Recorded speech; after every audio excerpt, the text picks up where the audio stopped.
27 जिंदगियों का बदला पाकिस्तान से लिया जाएगा।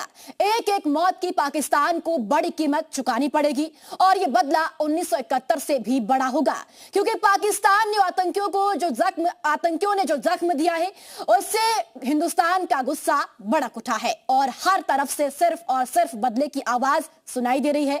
मोदी सरकार पहलगाम आतंकी हमले के बाद पाकिस्तान की करतूत का इलाज करने के लिए फुल प्रूफ रणनीति बना रही है।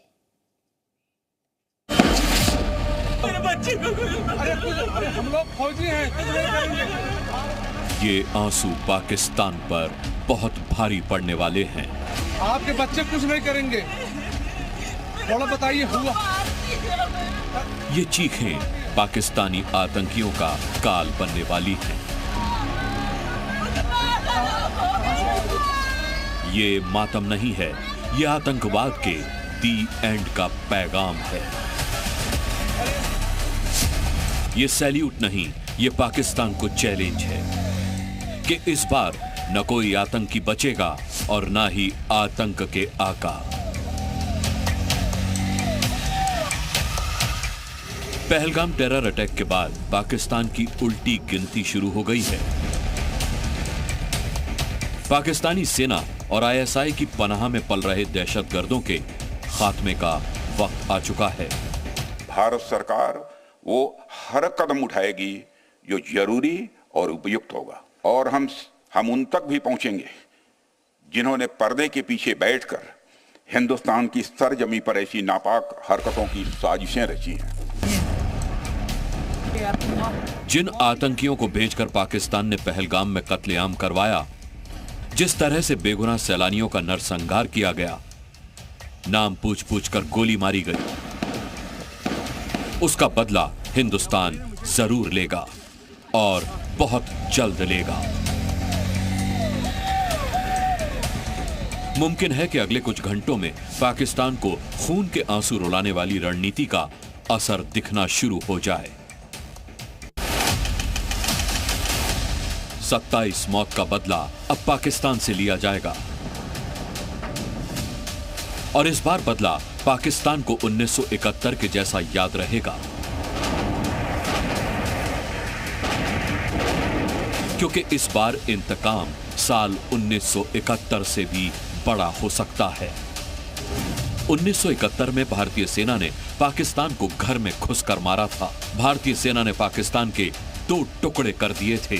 अब पहलगाम हमले के बाद भी देश की यही डिमांड है कि अब आतंक को पालने पोसने और फैलाने वाले देश के टुकड़े टुकड़े हों।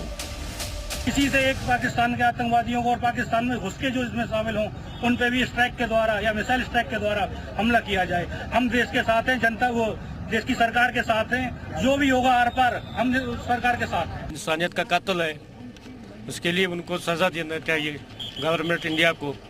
तो लश्कर तैयबा हो या पाकिस्तान हो कि होश में आ जाओ, ना तो भारत का एक एक नागरिक जब सड़क पर उतरेगा तो ना पाकिस्तान रहेगा ना तुम्हारा देश रहेगा। पहलगाम में आतंकी हमला करवाकर पाकिस्तान ने खुद ही अपने बुरे वक्त को दावत दे दी है। पहलगाम में जिस वक्त हमला हुआ उस वक्त पीएम मोदी सऊदी अरब में थे, लेकिन पीएम मोदी सऊदी अरब का दौरा बीच में छोड़कर देश वापस लौट आए। सुबह दिल्ली पहुंचते ही एयरपोर्ट पर पीएम मोदी ने बैठक की। इस बैठक में एनएसए अजीत डोभाल भी थे और विदेश मंत्री भी इस बैठक में मौजूद थे। हमले के तुरंत बाद गृह मंत्री अमित शाह पहलगाम के लिए रवाना हो गए थे। वो पहलगाम में उस जगह पर पहुंचे जहां मंगलवार को आतंकियों ने बेगुनाहों का खून बहाया था। सेना और सुरक्षा बल के अधिकारियों के साथ अमित शाह ने उस जगह को देखा जहां से आतंकी आए थे और गोलियां बरसा रहे थे।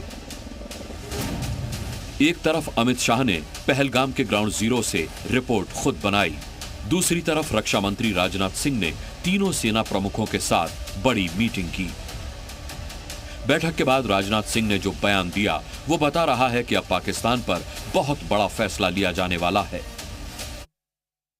देशवासियों को आश्वस्त करता हूं, घटना के मद्देनजर भारत सरकार वो हर कदम उठाएगी जो जरूरी और उपयुक्त होगा और हम सिर्फ उन लोगों तक नहीं पहुंचेंगे जिन्होंने इस घटना को अंजाम दिया है। हम उन तक भी पहुंचेंगे जिन्होंने पर्दे के पीछे बैठकर हिंदुस्तान की सरजमी पर ऐसी नापाक हरकतों की साजिशें रची हैं। अमित शाह ने अपनी रिपोर्ट और रक्षा मंत्री ने सेना की तैयारियों की रिपोर्ट लेकर प्रधानमंत्री मोदी से मुलाकात की है। दिल्ली में प्रधानमंत्री आवास पर CCS यानी कैबिनेट कमेटी ऑन सिक्योरिटी की बैठक हुई। CCS की बैठक तब की जाती है जब देश की सुरक्षा पर बड़ा खतरा हो या फिर देश अपनी सुरक्षा को लेकर कोई बहुत बड़ा फैसला लेने जा रहा हो। दिल्ली में मोदी की सुरक्षा कैबिनेट की बैठक से पाकिस्तान में हड़कंप है। पाकिस्तान को 2016 और 2019 का डर सता रहा है। इस डर का सबूत है पहलगाम हमले के बाद पाकिस्तान के भीतर मची अफरा तफरी। पाकिस्तान ने LOC से सटे अपने इलाके को खाली करवाना शुरू कर दिया है। पाकिस्तान सैन्य अफसरों और जवानों की छुट्टियां रद्द कर दी गई हैं, तो बॉर्डर पर पाकिस्तान एयरक्राफ्ट से पेट्रोलिंग कर रहा है। पहलगाम में आतंकियों की कायराना हरकत के बाद से पाकिस्तान में हड़कंप मचा हुआ है। भारत के हर एक्शन से पाकिस्तानी सेना प्रमुख जनरल मुनीर टेंशन में हैं। उन्हें मालूम है कि भारत इस आतंकी हमले का बदला लेगा, जिसकी वजह से पाकिस्तान में डर का माहौल बना हुआ है। पाकिस्तान के तनाव की बड़ी वजह यह भी है कि आतंकवाद को लेकर पाकिस्तान पूरी दुनिया में अलग थलग पड़ चुका है और पहलगाम हमले के बाद दुनिया के तमाम ताकतवर देशों ने जिस तरह का रिएक्शन दिया है, उससे पाकिस्तान का पसीना छूटने लगा है।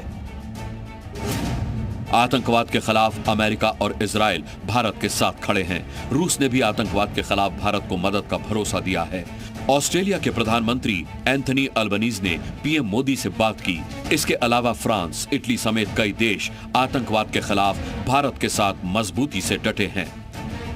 मतलब आतंकवाद पर भारत के साथ दुनिया है, तो पाकिस्तान दुनिया में अकेला। हो सकता है कि चीन उसे बचाने के लिए कोई ना कोई चाल चले।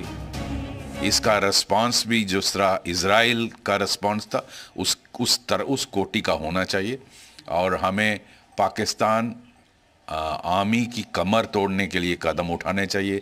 जितने भी ट्रेनिंग कैंप हैं उनको उड़ाना चाहिए और जो लोग अंदर आए हैं पिन पॉइंटेड इंफॉर्मेशन पे इनके खिलाफ ऑपरेशन लॉन्च करके इनको न्यूट्रलाइज करना चाहिए।